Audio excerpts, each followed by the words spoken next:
All right. Let's hit it. Let's do it. Hey guys, it's Sam and welcome to Caps Lock, a podcast designed to help you live bigger, better, louder, and longer. Before we get started, I just want to thank you guys for listening and for giving this a chance and for coming here in pursuit of your best self. This is a space where we are going to grow together, and my hope is that it helps you go forward confidently, unapologetically, and with purpose. It's time to live your life in Caps Lock. If that mission feels aligned for you, hit the subscribe button so you never miss an episode, and let's dive in. Today's guest has a very long bio, ma'am. I'm sorry, it's because I'm old. No, it's because you're fancy, as you mentioned. Today's guest is a 3-time New York Times bestselling author and award-winning NYU Stern School of Business professor whose goal is to help you live a purposeful and fulfilling life. She graduated from Harvard University and Harvard Business School, received a PhD in business from the University of Bristol, and spent her early career working at the intersection of journalism and business. Today, she frequently appears on The Today Show, contributes to the op-ed section of the Wall Street Journal, serves on the boards of both public and private companies, hosts one of America's most listened to career podcasts, and is the director of the NYU Stern Initiative on Purpose and Flourishing. During her time as a columnist for the Oprah magazine, she wrote about her now famous 10-10-10 method for making value-informed decisions, which is being revised, updated, and published as a standalone book in March 2026, which I can't wait for. And at Stern, she teaches a class called Becoming You, Crafting the Authentic Life You Want and Need, an interactive self-discovery methodology that helps students realize and live in their authentic purpose. Becoming You is also the name of her podcast, as well as her most recent book, which is currently a #1 bestseller on Amazon. What have you not done? I want to start telling you all the things I've done wrong in my life, because when I hear these bios, like I've been fired, I've been divorced, I've screwed up a million times. So remember that as well. Fine. We all have, and it's not just a highlight reel, although this is a particularly impressive bio. Oh, thank you. And today you are here with us to help us build a roadmap for understanding our values and building a life that aligns with them. So everybody, please join me in welcoming to the show, Suzy Welch. Hi. Thank you so much. Thank you for having me. It just couldn't feel more aligned to have you in this room with me. I mean, the whole entire mission of Caps Lock is to help people live their lives bigger, better, louder, longer. And a lot of that is self-actualization. A lot of that is understanding what we believe in and figuring out a way to embody those things. Yeah. And so I think really one of the hardest parts of that is actually figuring out what it is that you value. That's right. Like, that's the whole reason why I developed the Becoming You methodology. It was because people were always being told, go live your purpose. yeah. And then I would say, like, yeah, how? It sounds beautiful, but I can't float around. It's not going to pop into my head. There's got to be an actual methodology. And then I thought, well, I think I might be able to come up with that methodology based on the work I've done. Yeah. And lo and behold, it ended up being something that people were excited to hear. Totally. What from your own life inspired you to do that unearthing? Yeah, because I was lost. I mean, I had a life like many people where I was not really the author of my life because I couldn't be. I had kids and I had my husband's passed away, but I had a husband who had a very demanding career, and I lived kind of in default, but I'm not complaining. It was a good enough life, but I was not in charge of it. I used to say all the time, there are a lot of shareholders in Suzy Incorporated. And so that went along for the vast majority of my life. And again, if you looked at it from the outside, I was on the Today Show and I was working for Oprah. And I mean, there were a lot of fabulous things going on and it looked perfect. And then, of course, life has its own way of knocking you off your heels. And my husband got sick and eventually passed away in March 2020. And after that happened, he died right before COVID. Then COVID hit. Ugh. Yeah. It was a double whammy. Yeah, no, it stunk. And so I took my kids, who were all grown. I have 4 children. By that time, my kids and I and their spouses and all of the dogs went up to the countryside. Like everybody kind of ran away from New York City. I don't know if you remember, many people escaped to the country, and we went. And I thought, I'm never coming back. I don't want my old life. I don't want to go back to TV full time. I don't really even know who I am without him. And I was like kind of casting about. And now I was lucky in that there were a lot of things I could do. I had a good education. I had a great track record. Right. But even then, with this wonderful selection of things, I was like, wait, what do I want to do? Now that I can, my kids are grown. I'm a widow. I can, what do I want? And I was really casting about. And then I started to really work on this methodology that I'd had a show called Suzy Welch Fix My Career, and then another show called on CNBC, Suzy Welch, Get to Work with Suzy Welch. And I had sort of these ideas about how you might find what your purpose was. And I started testing it out and I thought, oh, this is a cool method. Yeah. Maybe this works. And I then knew the dean at NYU Business School. I went and met with him. I said, I think I have a class that I should have taken when I was in business school that helps you figure out who you are. And he said, well, let's try it as an experiment. And so I was like the first beta tester for it. And that, there were the first year just 40 students and myself. It took off after that because the time was right. I mean, my timing was immaculate when you think about it coming out of the pandemic. Everyone felt lost. With a class saying, here's how to find your purpose. Right. And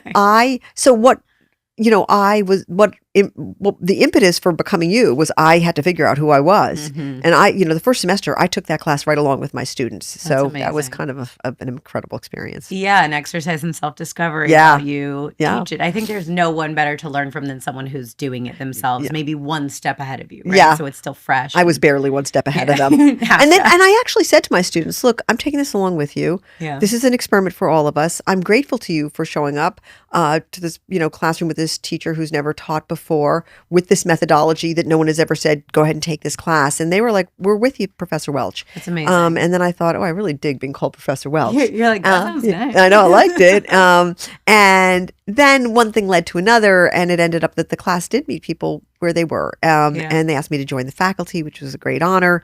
And I ended up teaching other classes and so forth. And it was, and we were off to the races and becoming you now. I mean, like last night I taught it to 130 students in one room. So it's, and it's great. Now I can teach it. Now NYU is wonderful, and they open it to the public, and I do these open enrollment classes in 3 days. I condense the whole class down to 3 days. I was going to ask if there's any way that someone who's not doesn't have an EDU email address can do this. Absolutely. I mean, that was part of it. The joy of it was that when I went to NYU and said, can we democratize this? Yeah. A lot of people need to know what to do with their lives. They were like, yes, let's do this right at NYU. And it's beautiful. We do it on the campus. People come from around the world. We had somebody come from Madagascar. No lie. Man. No, I know. It's cool. That is amazing. Yeah. So yes, for sure. When's the next one? I think it's in December. We're just settling on the dates. If you go to my website, SuzyWelch.com, the dates will be there soon. I think it's going to be competitive, but I'm throwing my hat in the ring. Gotta come. I'd like to hear about the origin story of the methodology specifically, because for me, as I was researching it, as I was reading, as I was taking the quiz, it harkened back to Maslow's hierarchy of needs for me. And it also harkened back to the concept of ikigai, which we talk about on this show a lot in terms of finding that kind of intersection of what you're good at, what the world needs, how you can make money, and what you want, right? What you enjoy. So I'm curious if either of those influenced your methodology or, where it came from within you. Yes. I mean, all of the above. I mean, I'm now going to really nerd out on you and just talk to you about my PhD thesis, which describes the origin of the whole methodology. Okay. But, I am on the shoulders of greats. It's not like I am the first person who has come up with a methodology for identifying your purpose. I think that mine is the most tactical. I mean, there's plenty of people who've talked about what purpose is. So great scholars, great philosophers have talked about. And ikigai is really philosophical. I mean, it says, look, this is what you should be doing. It doesn't tell you how to figure out that data. Right. So what I really wanted to do was to take some of the great thinking that was out there and come up with a really, a tactical methodology that got you from what should I do with my life to I know what I should do with my life. Totally. That's what I wanted to. I needed it. And so I wanted to create it. And I see so many people looking for it. And so my construct, if you will, is based on the fact that your purpose, it posits that your purpose lies at the intersection of your values, which nobody actually knows, okay? Right. And I'll have research to prove it. No aptitudes, cognitive and emotional aptitudes, again, very hard to identify. You sort of figure them out as life goes on, but you don't really know for sure. And then your economically viable areas of interest, parts of the economy that are growing, okay, because nobody wants to be in a part that's dying, that call you intellectually or emotionally. And then the work became, okay, how do we excavate these 3 data sets? This episode is brought to you by Whoop. Whoop is the only wearable that turns your health and fitness data into personalized guidance. I've been wearing my Whoop for over 2 years now, and I can confidently say that the new model is an amazing upgrade. The new device is 7% smaller than the previous model, and the new battery lasts for 2 full weeks before you need to recharge. But those aren't even my favorite features. First, Whoop now tracks women's cycles with hormonal insights. We talk about our hormones all the time on Caps Lock, and we know how much they affect our health and wellness, not to mention our day-to-day experience of the world. This is huge. Second, the new Whoop includes a feature called Health Span, which tells you your physiological age and how your daily habits impact your pace of aging. Then gives you custom advice for slowing your pace of aging and ultimately lowering your Whoop age. And third, Whoop now offers heart health features, including on-demand blood pressure and ECG readings, so you can check in on your heart anytime and share results with your healthcare provider. This is important for everyone, but especially as my loved ones start to get older, I've gotten them all on the new Whoop because it could literally be a lifesaver. You know how I feel about my health, proactive and preventative. And the new Whoop is my #1 teammate in wellness. Join now at join.whoop.com/Samantha Fair. That's join.whoop.com/Samantha Fair. Totally. So for aptitudes, it was pretty straightforward because there's really good tests out there. And I just identified the tests that I thought were the best. Okay. And then I invented a test because there was a missing piece, which was where do you fall on the continuum from individual contributor to leader. And so I developed a test for that. But we use some other very standard, excellent tests that really bear down and help you understand your cognitive and emotional aptitudes. Is it the career aptitude test we all took in high school? Because it's U-Science, which is I think is the best and most modern of them. We use Enneagram, which I think is spectacular. Yeah. We use the tool that I invented, Career Traits Compass. And then another tool that we use is a 360 feedback tool, which we invented in our lab called Pi 360. Cool. But aptitudes, okay, you could knock those off. All right. There's ways to test for them. Okay. For economically viable interests, it's a matter of pulling open people's apertures and saying, have you thought about the 135 industries that exist? Are you aware of the mega trends that are coming? And so the methodology says, we're just going to pour some cold water on your head so that you understand all the jobs that are out there. Okay, so that leaves values. Values is the very hard and tricky part, but probably the most important. And when it comes down to values, I did research as soon as I became a full professor and I had access to NYU's amazing research apparatus, because I suspected that most people didn't know what values were or what their own were. People just sort of default and they go, my values, they're family and financial security. And anybody who has studied values, as I have, understands that there's somewhere between 15 and 20 values, and everybody has a little bit of each one of them, and which ones do you have the most. You have sort of a values DNA profile, but the language doesn't exist because the word values is never taught in school. Totally. And people completely don't know how to give it a definition. And usually what happens is if you ask somebody, what are your values? They just list what is actually virtues. So they say, my values are fairness, kindness, resilience. And I'm like, that's fabulous, but those are not values. Values are choices. Those shouldn't be choices for anybody. Got it. Virtues are like social constructs that everyone believes there should be more of, okay? Who's going to say you should have less kindness? Right. If you have less kindness, something's wrong with you, okay? Right. And so everybody agrees kindness is great. Everyone agrees courage is but great. It doesn't tell us anything. It doesn't tell about anything. you. So values are a totally different thing. Values are the choices about how we show up, relate, who we marry, where we go on vacation. And I believe, in my values inventory, there's 16 of them. So let's just take one. It's called scope. Okay. Scope is a value of how big and exciting a life you want. And along that continuum, on the other end of that continuum, is how contained and predictable a life you want. Okay. That's a continuum scope. So this is totally a choice. Do you want a life filled with stimulation? You want to be Bianca Jagger on the back of a stallion going into Studio 54? Or does your heart go pitter patter when you are on TikTok and you hear, I like this little life. Right. And then you see some twee toddlers in overalls, okay? And you think, Right. I want to know where I'm going to be. I like to tuck in at 8 o'clock. And you know what? There's no better or worse on that continuum. Right. But people get divorced over it. And people hate each other at work over it. If you're a big scope person, a high scope person, somebody with lower scope is a mystery to you. That's Totally. a value and it's a choice. And the thing you need is not to judge anybody, just to know your own. And then actually begin to talk to people in a language that is not filled with acrimony. I have higher scope, you have lower scope. What does this mean for our friendship or our relationship? What does this mean for which job I pick? And so with values, what we do in the methodology is we give you a test called the Values Bridge, which was developed in my lab, that you took it in 22 minutes. You got your values ranked from 1 to 16. Yeah. You're also told how much you're living each value, because you can have a value and not be living it. Totally. Yeah. This is really interesting. I'm going to jump around a little bit because this is so fascinating to me. My first kind of follow-up question is, how did you determine what those 16 values would be? I mean, A, why not fewer? B, why not more? C, why those ones? Let's talk about it. It makes me so excited to talk about it. Okay. So look, when I realized I was going to create the Values Bridge, I had, of course, because I'm an academic, read all the academic literature, everything ever written on, there's two extremely established values inventory. One is called Alport-Strang, the other is called Schwartz. Yeah. These are highly established, scientifically validated by the APA and so forth. So I started with those two and I put all those values down. And then I thought, I'm even going to look at all the values by every other values inventory, every other values scholar, every other values philosopher. And ultimately, when I first started with the gigantic inventory of everything that had been identified as a value, there were around 60 values. Okay. Then first thing I did was I eliminated virtues. I'm not talking about virtues, as I discussed. Right. Then I saw which ones are duplicative, so that brought it down. It was sort of like at 30 at that point, and I was looking really closely. Then I started to think, which one of these are splitting hairs, where they're really the same thing. And finally, I got it down to, by process of elimination and consideration and working with other scholars, is this really a value, or is this a subset of another value? Right. So I got it down to 15 values. Okay. Alport-Strang has 20, and Schwartz has been all over the board. The first Schwartz values inventory started with 20, went down to 14, and now is at 17. Okay.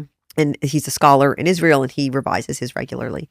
So I got down to 15 values, and then this started the process with a team of psychometricians, data scientists, engineers, and we had to test them. And so to call something scientifically validated, you have to test all of your values against each other. Right. You have to do it 7 times. This involves an elaborate process of testing people, then calling them, then having focus groups, then calling them again. And it took us about a year to get to a place where we thought we had the right 15 values.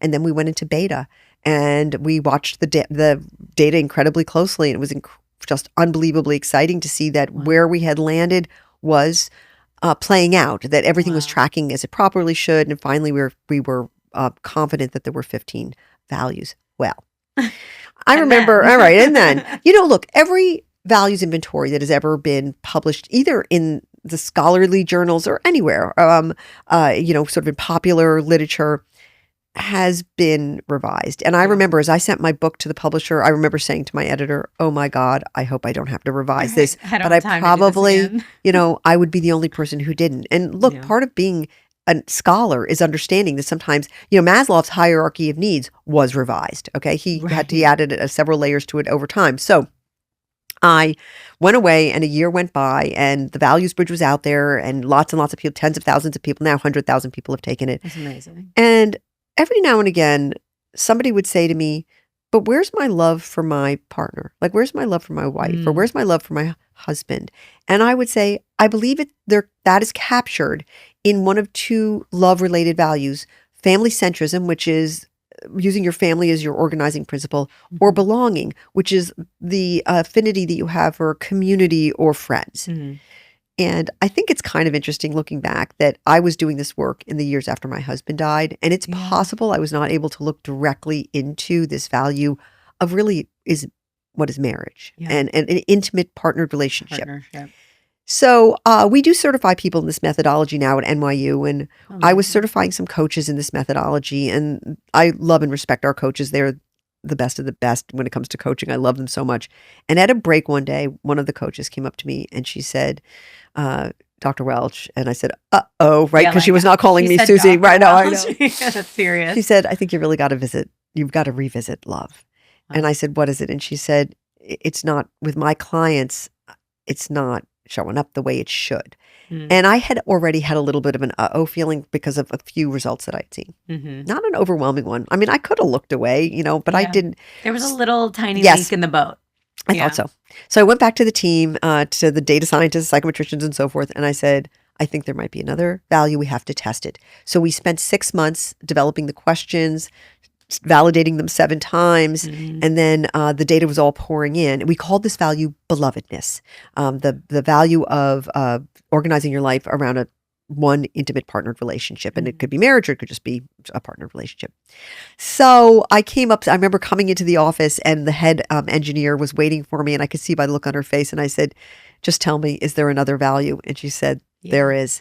And so we had to change the tool. We had to change everything. And I remember somebody saying to me afterwards, you had such courage to do this. And I was like, such courage? Like, of course I did it. I mean, the facts are the facts. And so I guess I could have kept looking away because it was pretty tidy to have it all wrapped up. But belovedness came onto the inventory and into the tool about, I think we're on 4 months now. And so, or 5 months. And so I'm glad it's there. It definitely changed my results because I took my results, and belovedness for me is not a high value. As I said, I'm widowed, and so it's down near the bottom. And I thought, yeah, this kind of changes things up for people. So so that is a long nerdy explanation. But look, I am amazed by my team. Okay, this is not something I did alone. I have great thinkers and scientists, data scientists, and researchers around me who we do this work together, and we push each other very hard. I think I just want to say that I think it really shows your commitment to the truth and to making something that helps people instead of reaffirms your ego. Yeah, right. You know I guess mean? maybe that's it. I'll take it. Thanks. I think that I wanted the test to be accurate. Yeah. Like, we're constantly testing its efficacy. We're constantly, it's at 94%, which makes us really proud. Yeah. I wanted the test to be right because it matters what your values are when you're figuring out what you want to do with your life. Totally. Like, if you just do what your aptitudes tell you, just what you're good at, you could be totally miserable. Yeah. And if you just do what you're interested in, but you have no aptitudes, you could really, that's a hobby, frankly. Yeah. But the values really, and when people leave jobs or people feel miserable in a relationship, you often can trace it right back to values and not living your values. So I wanted to get it right. I think that's really important. And I don't remember who said it, so I'll butcher it, but it was like an Albert Einstein or Ben Franklin, like some very smart old man said something about how, like, the smartest thing that you can do is accept new information as it comes to you and change your mind about it. Right. And so I think making that revision is just a sign that you're doing it from a place of greater purpose for you.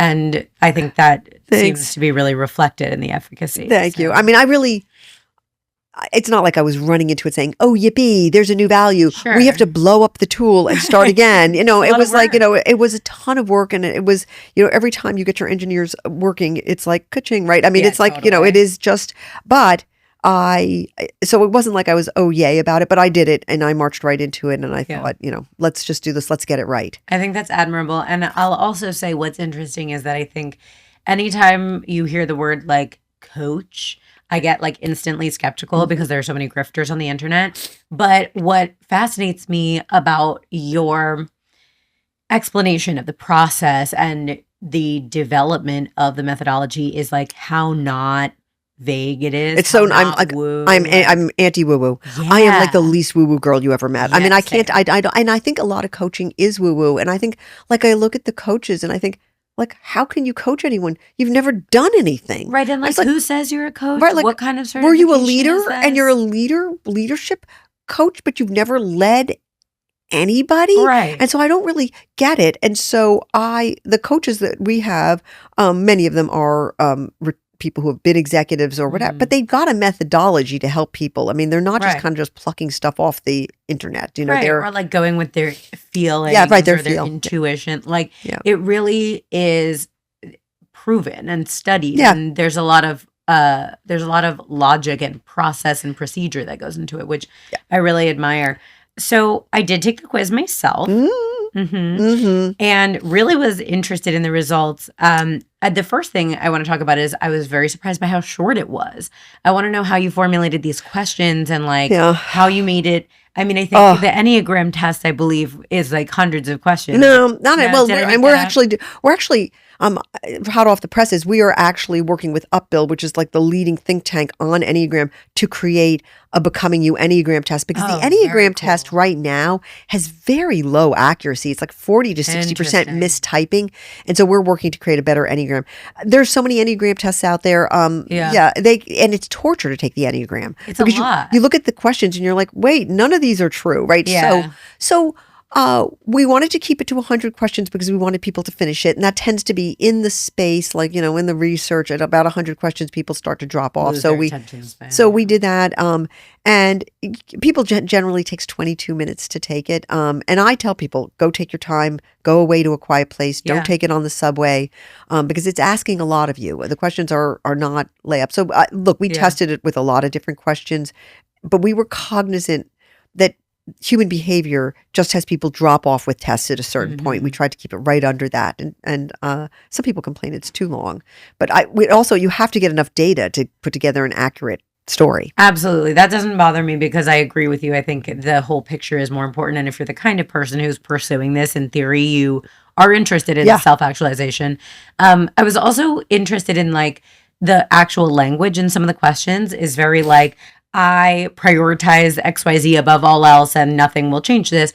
How did you come up with this language? Who did you testing with? So we worked with a guy named Dan Davis, who's a PhD at the University of San Diego. I mean, he's on our team. He's a head of research and insights, and so he's a psychometrician. And so I think I did the first draft of all the questions. Amazing. I had to. Who was going to do it, right? I mean, I know the values in my bones. And so I think I did the first version of all the questions on every single value. What would be the questions that would surface this value? And I did that from literally tens of thousands of empirical pieces of data based on my experience with people with these values. Okay. So after we went through that process, we validated them in that we went out and we probably tested it with 1,000 people using a tool called Prolific. And then we called people up after they took the test, and we saw one thing you've got to do is if you have 8 questions for each value, the answers have to all track together. So sometimes we say, well, these 7 questions worked perfectly, but this one's a complete outlier. So you go back and you change the wording of it. So there was probably 6-7 rounds of that. And then after we kind of got my language to a place where things were tracking together, then several other members of the team, mainly psychometricians and data scientists, got together and started to tweak the questions that were not performing as well as the others. And then you go and you have small focus groups and follow-up surveys saying, did these results, you should have been a data scientist. Your interest in this is so exciting to me. I can't tell you. This is like, this is how we tell I'm like plugged into your brain right now. This is so, like, I can't look away from your eyeballs. This is what we do. I mean, it's like, and so after you go and you test and then you retest and then you go back and you think, okay, well, these 3 questions, I mean, one of the hard parts is for every set of 4 questions, you have to have a question in the negative that will score the exact opposite of the positive ones. And so a lot of times those negative questions are quite hard to formulate because people, they can get quite gummy, and people agreeing with a negative statement is really hard. So those are the ones we reworked. I remember one time, I forget which value we were testing, and I remember one of the members of the team coming into me saying, we're still having a problem with belonging, and me literally putting my head down on my desk and going, no, I can't do this anymore. I know. Right. That's how it feels. Yeah. Well, because at some point you're playing with like, not and will and never. And you're like, which one is going to get us there? That's right. And That's you're crazy. how colloquial can we go with the language? Totally. Like, I wanted to use very plain English, the way people spoke, but then in the testing, my sort of plain English ones did not translate to other parts of the country. So like I was using like a New Yorker's language. Yeah, totally. And sometimes we would be really surprised by how we would get weird spikes in Canada. Like, okay, Suzy's definitely speaking like, American English with these. So we had to, the answer is you try and then you test and then you try and then you test. And the testing is a grind. Yeah. It's a grind. It absolutely is. But that's how you get to the truth. Yes. Is the bottom line. And then we wanted the test we wanted to be able to say scientifically validated. That was very important. I'm an academic, right? We want to write a white paper about it. Yeah. We want other, I know that my PhD thesis, which describes in detail the whole methodology, I know other PhD students who are working on values are going to read it, and they're going to, I want to be able to be in a conversation with them where I can stand my ground saying, we tested that and I understand your question. So for instance, let's take the value, very controversial value of eudaimonia. That's the Greek word for flourishing. And we use it to describe these, it covers this territory: self-care, pleasure, leisure, recreation. So we use eudaimonia because in the other values inventories, it's called hedonism. A little, What? yes. That there's so much connotation in that. Judgy. Oh, In both established, it's called hedonism. that's crazy. I know. I did. And when my students when I used to use the old inventories, they would say, but I'm not hedonistic. I just Of course, want they get the results. They're like, what the Right, hell? right. So we chose the word eudaimonia. Okay. So sometimes people will say to me, like, wait, isn't self-care, taking care of yourself, different from like going water skiing, which would be leisure or recreation? And I would say, I'm sorry, but they track together. So everybody who scores high on that also. So it's, That's a really lot of this is interesting. just testing. And there's just true overlap Yes, in that's those right. things. A total overlap. Otherwise, we wouldn't have them together. Right, which makes sense to me because now having met you, there's no way they would have been together if there was not significant statistical overlap. That's fascinating.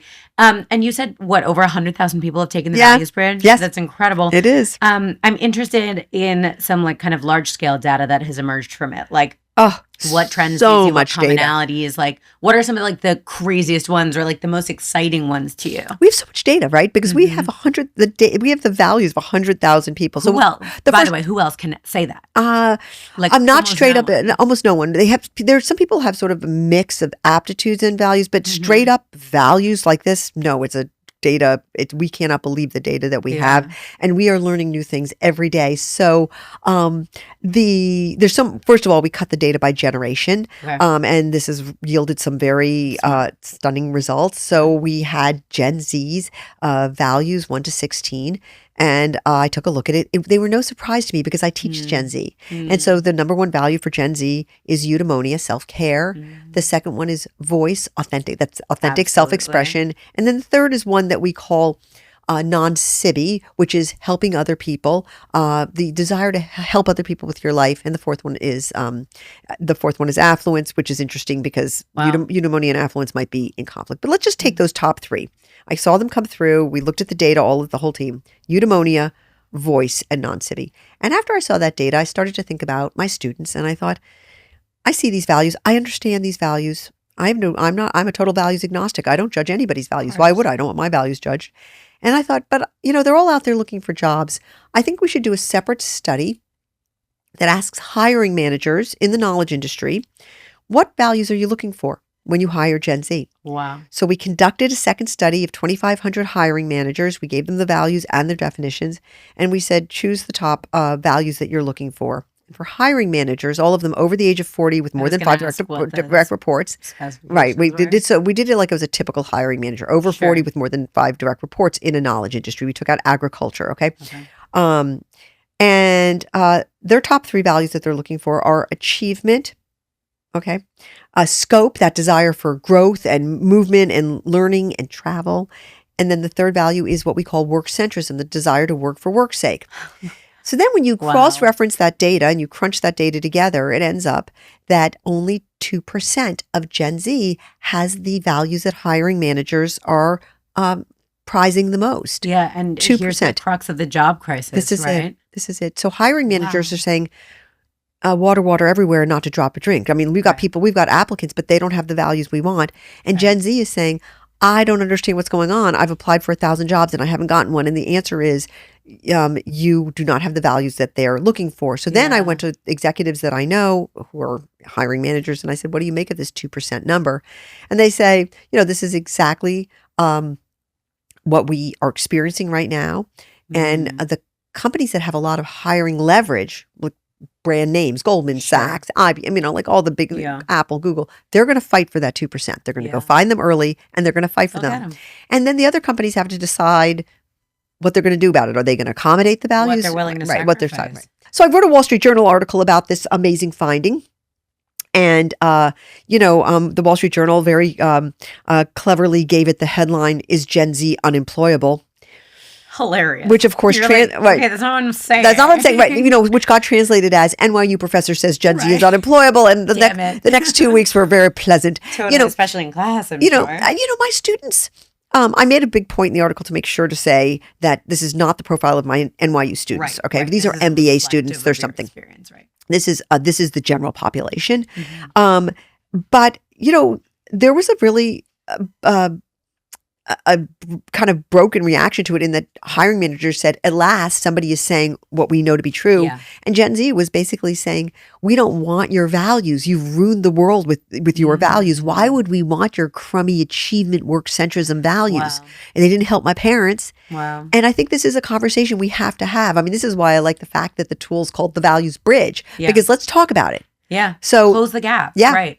That's really interesting. And I think saying the quiet part out loud is kind of something that Gen Z feels compelled to do, right? Because we come from generations, boomers, Gen X, millennials. I'm technically at the very oldest part of Gen Z. Right. So I always joke that I'm a Gen Z millennial cusp because I've you hung out are. with people who are older than me. And so I grew up around people older than me and kind of adopted a lot of their ideology. But I, age-wise, am technically in Gen Z. And I think, we come from this world, to your point, where like we've seen the havoc that work centrism wreaked on our older generations. But as part of my millennial cusp is like, I really kind of entered the workforce here in Manhattan during like the girl boss era. Right. 2016 was when I started like really interning in the city. Yeah. Glossier was everywhere. Yeah. Like girl boss, nasty gal was like the moment. Yeah. And so I, as someone who works for myself, and I have owned and operated 3 businesses now, I always kind of said in a snarky way, and now I'm learning that it should be less snarky, that like it's so hard to find good help these days because the kids don't want to work. And I was always like, I don't get it. Like I'm 2 years older than them. Why do I have this like grinded out mentality? Like I want It's your values. I mean, it's a value. I mean, the thing is, your values would show it. I think that you were bumping exactly into this values disconnect. Yes. Okay. And, we've all seen that work centrism has its downside, but the problem is that Gen Z wants, work-life balance. They want to have their voices heard, and they also want money, and they can't understand why they can't have it all. Totally. And it's interesting because I think like as I think I'm learning from Gen Z, and I'm learning a lot from like the current culture of communicating about it. And like you said, to your point, like the bridge, where I have learned to decenter work a little bit. And I center more my like purpose and mission and less like the 15 hours a day that I used to put in. Right. And so, looking for ways to kind of reconcile my interest in taking care of myself, which is newer, and my interest in succeeding, which is a little bit more established in me. So we'll talk about that in a minute because I think we'll talk about the results. But the first thing I want to talk about is my knee-jerk reaction to my results. Okay. Which was a mixed bag of feelings. Okay. There was a little bit of like, oh my God, yeah, totally. Yep. That resonates. That feels good. And a little bit of indignation. Yeah. A little bit of like, what do you mean there's a conflict between belovedness and achievement? Like, what do you mean? Yeah. And so I'm curious if you hear that a lot from people who take the test where some of it feels really good and some of it they're like, wait a second. And they feel a little like pushback. Typically we get people saying, I feel so seen. Yeah. Okay. People say like, oh my God, it's so true. Okay. Yes. I mean, that's what I generally hear. Yeah. And then people, the next thing is they they hear what their conflicts are and they want to know immediately, how do I fix this? Yeah. It's not like they don't know. Like, I have a conflict between belovedness, which is a marriage or like a partnered person, and my work centrism, say, or my achievement, say. And they'll say, yeah, I feel that every single day. That's the feeling in my stomach every day. Fine. Now you've put a name to it. Tell me how to fix it. So that's what I generally hear. Occasionally you get somebody who gets a value that they don't like. Okay. So I had an experience with somebody who got luminance as her number one value. That's the word we use for fame. We don't want to use fame because we don't want it, right? Yeah. Just to be famous. Okay. Yeah. And she came up to me and she said, this is ridiculous. This test is wrong. I do not have fame as my number one value. And I know this person. And so I paused and I said, let's just think about it for a little while. Are you sure? And she stormed off. And about an hour later, I got a text saying, can I come talk to you? And she said, I think this is true. And it just explains everything. So sometimes I feel like it takes a little while and it did actually unlock so much of the unhappiness in her life. And she was in a fame adjacent industry where everybody around her was famous and she was in a support role for them. And it explained a huge amount of her animosity and anger. And she said, I guess I have to face into this. I Yeah. immediately wanted to call her therapist. And she said, I need to face into this. I have been hating on people who have lived this value, but in fact, it is my value. And I Yeah. said, that's right. So I've had every experience of Wow. it. So usually, sure. Sometimes there's a reckoning that people have to have when they see what their Yeah. values are. I mean, it's it's a very humbling thing to be in the room with people who are sort of finding out this really deep information Yeah. about themselves. Absolutely. It probably is. Yeah. Yeah. I think also something that we've touched on is that you worked really hard on the language of all of it Yes. and the Oh. connotation. But I think that our culture projects connotation onto almost, of course, every word. Right. But I think we have this connotation associated with the word fame, where it's like you're shallow, you're superficial, That's right. you want attention. That's right. And attention-seeking behavior, and that's really weaponized. And Totally. I'm not sure if you know this about me, but I did a stint in reality TV because I think if I took this values bridge assessment 2 or 3 years ago, I think luminosity would be really high on my list. And I think a couple of different values would have been much higher. But having experienced a little bit of it, Yes. it really is transformative, because for me, I learned I liked this idea of it. Right. And something that I received a lot of was weaponized. Like, oh, you just want to be talked about. You want to be seen. You want to be like, stay relevant. And it's weaponized so much. But I think a lot of people, when they experience it, realize that's not actually something they necessarily want. And so that's a really interesting one for me. And I thought it was a really interesting thing to include, because I think not only is there a lot of nuance within just the word, but also it's something that too is so prevalent in Gen Z. Look, we really wanted, what you say is so interesting. What we really wanted all the language to be agnostic. I don't want any judgment. Like I wanted to create the values inventory that would allow people to talk about their values, not point fingers. And like the proudest moment I've ever had is when somebody did the values bridge. She came to the 3-day workshop and she went home and she wrote me and she said, I've had the first non-hostile conversation with my adult children in 18 years. Oh my God, because I know I did too. And she said, because we talked, they all took the values bridge, and then we came and we spoke about our values in a way that was not judgmental, where we literally just tried to build bridges between each other. This is why we love Becoming Us, when couples do it together. So, so you're right. We worked very, very, very hard on the language. I mean, agonizing. I mean, and especially with fame, we worked hard to find luminance, because we wanted to find a word that did not have a negative connotation. Totally. So I think that people's values are generally being formed until age 25, 26. So I think your values around luminance and other things in your life were still being formed when you had that experience on reality TV. Then you had the experience of it and you said not so much. Yeah. But it did come out very low for you on your values bridge test. I mean, really close to the bottom. Yeah. I wonder if that might change over time. You might be in a reaction mode to it because you didn't like the feelings you got when people were saying to you, you just want to be famous. And you were feeling probably, I'm just so much more than that. 100%. And I also think part of the reason it might change is because I used to want to be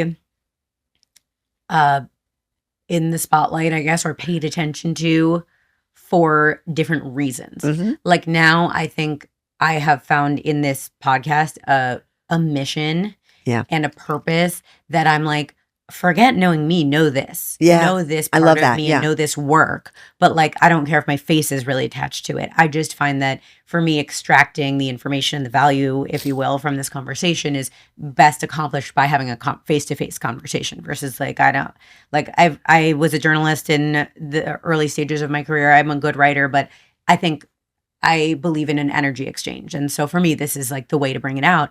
But it's really like, if there was going to be luminosity, I'm like, know the show, know the people I speak to, know the information and the value that I bring to your life. Right. I don't worry about me, but I agree with you. I think probably I have a little bit of a visceral reaction I think to that we're the seeing concept of luminosity.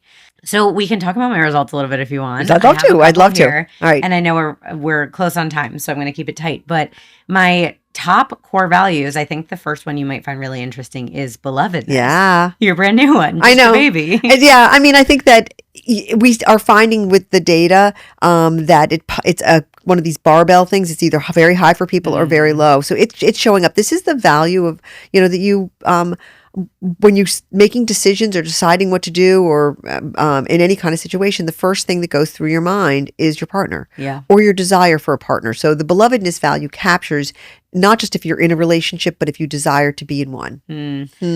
I will say, I mean, you may know because of the reality TV moment, but I have had a series of unhealthy relationships culminating in this period of transformation and self-reflection and work on my inner self that ultimately resulted in me finding my partner. And that has always been one of those things that I was almost afraid to admit was really the most important thing to me outside of essentially my family. And it is so hard for women to admit. Yeah. I mean, I think because, well, shall we quote Taylor Swift? I mean, she said, when I told you I didn't want to get married, that was a lie. I mean, that was a lie. And then later in the song, she says, because I never thought I could have that perfect life. Chills again. I feel like emotional. I mean, and I think that's what it is. I think that is the truest line, is that women say all sorts of things. I know a woman, she was in a long relationship with a guy and he wouldn't marry her. And I remember one time we were playing golf and I said, where are we in the marriage conversation? That she'd been together with him for 8 years. And I knew she wanted to marry him. And she said, I don't even think I want to get married anymore. Who needs it? And I literally thought to myself, that's a lie. Yeah, it's a lie. It's a lie. It is. And she was afraid of kind of just losing him. And he sort of drew this line in the sand. And so I think that this is but I want to say, actually add to this right now, that there's really unusual data around this value of belovedness, which is that men actually have it in their core values much more than women do. Single men have it much higher. Now, there's a question about why women have it so low right now. And I'm wondering if there's an element to that of just giving up because it's hard out there. It's tough. That's the dating scene. I mean, of course, we're in New York, but I'm not sure the dating scene is great anywhere. Yeah. And I don't know. We're seeing for single women that it out of 11, it's number 11 out of 16 in general. But for men, it's number 3. What? Yes. What do you attribute that to? Do you think it's back to the male loneliness epidemic? Yes, I think that men want a partner. They need somebody. Cherished. They want, and we all want to be cherished. But I think women are sort of realistic about it. Maybe like it's not going to happen for me, or I'm going to stop caring if it happens for me. They also have girlfriends that give them a lot of energy. And you've got your sisters and literal and not helping you out. But I think men, they need someone to help them navigate the world. I've got 2 sons, and they're so much better because of their wives.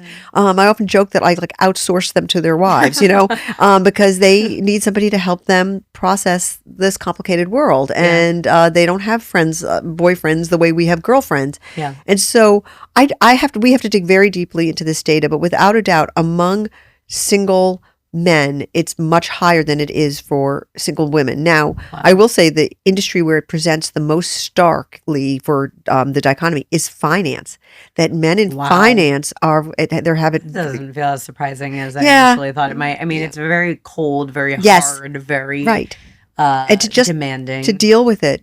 Yeah. They need a partner. They need softness. They need some kind of softness. And so I do think that, but if you're in a romantic relationship that's really working for you, I'm not at all surprised that belovedness is high. And the question I would have is, if your partner took the test, where would belovedness be for him? Yeah. That's the question to ask, because I think that if it's high, fantastic. I think you have a conversation to be had if one member of the couple has high belovedness and the other has low belovedness. Definitely. And I don't think that is an insurmountable problem, but it definitely bears having some kind of explicit conversations about how you're going to navigate that difference. Yeah. Something that I found interesting from day one in our relationship is that we spend a lot of time together, and now we live together. Yeah. And we were recently traveling, and there was a moment where he was like, I'm going to go work out. And I was like, okay, I already worked out today. I'm going to go do this thing for work.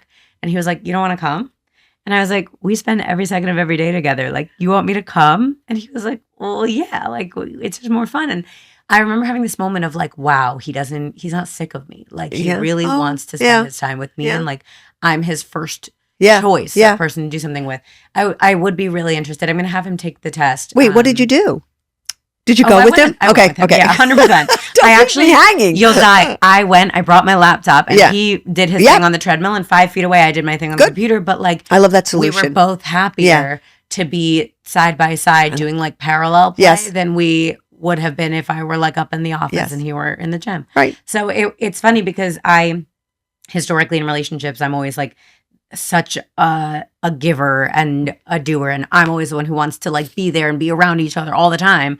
And I've always felt like I was too much for other people to hold. Like I think what was happening is you were picking men who had low belovedness. 100%. Which is very self-sabotaging, which women do all the time. Yes. Okay. And so I think that there is a woman who has got very high non-sibby, which is helping other people, who has high belovedness, who then goes and purposely, as an act of self-sabotage, chooses, and maybe because she had a father who was like this, chooses a guy with low belovedness, and it feels familiar to her, but it's a recipe for agony. Yeah.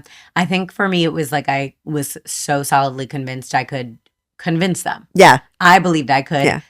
I could change it by changing myself, and I couldn't. And it feels all very Taylor Swift did it all. Right. But so my other we'll stick to probably the top 5, and then we can maybe talk about the bottom ones, because I think that's where the real interest is the top and the bottom. Yeah. My other ones are radius, Yes. family centrism, non-sibby, and eudaimonia. Yes. So let's talk about the radius. I mean, Sure. so radius is the value of the desire to change the world. And like, you feel so comfortable doing this podcast. You're saying like, I'm going to help you live a life that's better, that's fuller, that's richer in all these different ways. This is your radius just presenting itself. A radius is a value where it is about changing how people live and work, and it is a world-changing type impulse. And that, so I'm not surprised. I'm excited that radius is your second value and you're living it, which is exciting. My authenticity gap with that, though, what I'll say is, I think living it is new. The podcast is relatively new. Right. But my authenticity gap is 43%. Yes. And I do attribute it to, and it's something I've been speaking about more publicly lately, is this kind of gap in I'm able to devote X amount of my time to this podcast and the rest of my time to other things that essentially is just to stockpile resources so I can get back to the podcast. Okay, so let's talk about it. Radius, we have so much data on this, but as a value, the typical authenticity gap on radius is 40%. So you're right in line with everybody else, because it's so hard to change the world. And to feel like you're and everyone the feels world. like they're not doing it enough. So it's not uncommon to have a high. And when we say authenticity gap, that is the variance between how much you have the value and how much you want to be expressing it. So that's a big number. Okay, it's like saying I could do it 40% more and then I'd feel filled up. And so I'd say, yes, I get it, I feel for you, but you're not an outlier with that. Most people with radius have a very high gap. Oh, that makes me feel better, because I was feeling like no worries. It was a manifestation of my I would say like my primary conflict in my life right now, because I've settled the partner. I feel great in my home and my family. Right. And this kind of gap between what I'm able to give to the podcast, which I believe is my purpose. Yes. And what I am giving. Don't give it up. Don't give up. I mean, like, our lives are a journey to close those authenticity gaps. And so you will get, like, next year, this time, maybe it will be 30% and then 20%, but it will never be 0, because you're never going to feel like you're doing enough. Totally. When you radius is a value, which is not a very few people have it as a core value. It's like under 20% have it as a core value. You never feel like your work is done. Yeah. How can you? And it's also not a flame easily extinguished. Right. Like, it's not maybe ever going to be 0, but it's also not going to be 100. Right. Like, it'll always fall somewhere in the middle of that. That's important to me. Another thing I think is interesting is that, like I said, if I took the quiz 2 years ago, 3 years ago, I think my top few would be like achievement, work centrism, affluence, like some of those big ones. And I think I've undergone a lot of like kind of spiritual transformation on like a cellular level about what I want my future to look like. Do you often find that these values change, or does it really take kind of grander transformative experiences for them to change? I think they're pretty set in your mid-20s, because what forms your values are experience and parenting and culture and society. So I think that we're doing longitudinal studies on this right now. I think your values are generally firming up in your mid-20s. But what changes over time is how much you're living them or repressing them or expressing them. Right. Okay. But the big caveat to that is your values will be changed by a seismic event. So the transformation you speak of, this cellular level transformation, that I would call quite a seismic event. And you went through a very big transformation. And so I would expect to see your values having changed. In 10 years, I don't think we're going to see a lot of shifting. I think what we'll see is your authenticity gaps closing or opening. I think that makes perfect sense. And I do see, like, I think what I saw before as my path was such a 2-year plan, 3-year plan. And now what I see is such a 10-year plan, 20-year plan. So that makes sense to me. It's funny to see work centrism and agency and scope in my peripheral values. That is Yeah. something that I wouldn't have self-identified necessarily, but was revealed to me through the questions. And I think part of it, sort of similarly to luminance, is the swing of the pendulum in the opposite I direction. think that we're going to see those come back up. Yeah. I think that if work centrism is in you, and it had to be for Yeah. you to be sitting here right now and to have Yeah. the podcast and to have your life, work centrism, achievement, luminance, I am going to say this time next year, those are going to be creeping up into the moderate zone for you. I think you're undergoing change. I mean, this is what your values are saying to me. You are really in a period of transition. And the beauty of the test is you can take it again and again and watch how they're changing. I think that you are in a big period of transformation. I think so too. And again, I think like where I was directing my motivation and where I was getting the motivation from wasn't sustainable. Like before it was, I want to make money, I want to be known, all of these things that are not like an inherent driving purpose. Now I found something that feels so meaningful that it's the flame that doesn't go out. So I think like the motivation for work centrism and achievement will come back with a vengeance, but this way in a more of a stable, kind of in a sustainable way. way. I think that's the perfect way to describe it. They're going to be in service of something else. Like they're going to be in service of your radius. They're going to be in service of what you're doing with your life. Right. I would like to talk about the 3Ds. Can you tell me a little bit more about that? I think you kind of mentioned default earlier, but I want to know exactly kind of what that means for the values bridge. Look, at the end of the day, there's really kind of three ways to live. And over the course of our life, we live in all three of these. I call them the 3Ds. The first is default, which is we are just reactive. And, even from the outside, it doesn't actually have to look that way, but it certainly feels that way inside. And this is when you just simply go along and you're doing the best you can. You're kind of surviving and you're just sort of taking opportunities as they come. And you're not operating with a lot of deliberation or intentionality. And I have lived that way for decades of my life because I have 4 children and sometimes you just are trying to get by, but survival mode. It sticks and it's not sustainable and it can be really exhausting and you can seem quite erratic. But there are periods in our life where we live by default. You just don't want to do it for too long. Our 20s and our 30s are often the big default years because you're testing things and you're like not sure and you don't have the courage of your convictions yet and so forth. Eventually, we try to get to a place where we're sprinkling some intentionality on, and that's when we start living by deliberation. That's the second D. Okay, I kind of know my values. I kind of know where I'm going. I kind of know my purpose. I'm going to try to put some more kind of intentionality behind my decisions. Ultimately, where we really want to go is to live by design. I mean, that's what Ikigai is about. That's what Becoming You is about, is living by design. But to do that, we have to know who we are. We have to know what our values are. I would say you have to know what your aptitudes are, what you're good at, and you have to know who you are and all the details, what you're interested in. And then you can start making reasoned, consistent, transparent decisions. Yeah. And you can start like kind of understanding yourself and placing yourself in the world in a way that's not chaotic or erratic. And the thing about living by design is it feels so good. People want to stay there once they get there. I mean, it is it's very grown up. It takes you, I probably wasn't fully living by design until I was like 60. Okay. So I could have done it earlier. I just didn't have the framework in my head. The tools. I didn't know that. Yeah. Yeah, but I got there. Made the tools. Actually. In an act of desperation. No one else is doing this. Might as well be me. And that is such a woman thing. Yeah, I needed them. I'll handle it. Yeah. And something else that I've seen you do with some of the guests on your podcast that I'm curious if you applied to the framework of your methodology kind of at a large scale is what you call alpha omega. And what are these questions designed to do? So these are 3 questions that I use. I use them in class. I use them all the time, which is I think they start to bubble up values conversations. I actually used to use them before we had the values bridge as a test to help people to start to think about values. The first question is, what do you want people to say about you when you're not in the room? And this sort of starts to bubble up because there's a lot of different answers, everything from, she's very rich to like, she really helps people. And these begin to surface sort of like identity issues around values. Now, they're self-reporting, so they're not, people sometimes insert too much of their self-editing in them. But I think it's an interesting question to ask. What do you want people to say? That I'm competent, or that I am hardworking, or that I'm interesting? It begins to sort of surface. The second question is, what did you love about your upbringing and what did you hate? This is around lifestyle values. Like, did you hate the moving? Did you love the warmth? And it begins to sort of surface, what do you want in your life in terms of lifestyle? And then the third question is really the kind of heart of the Alpha Omega process, which is what would make you cry from regret at your 85th birthday? So what unfinished piece of work, what unfixed relationship, what unrealized dream?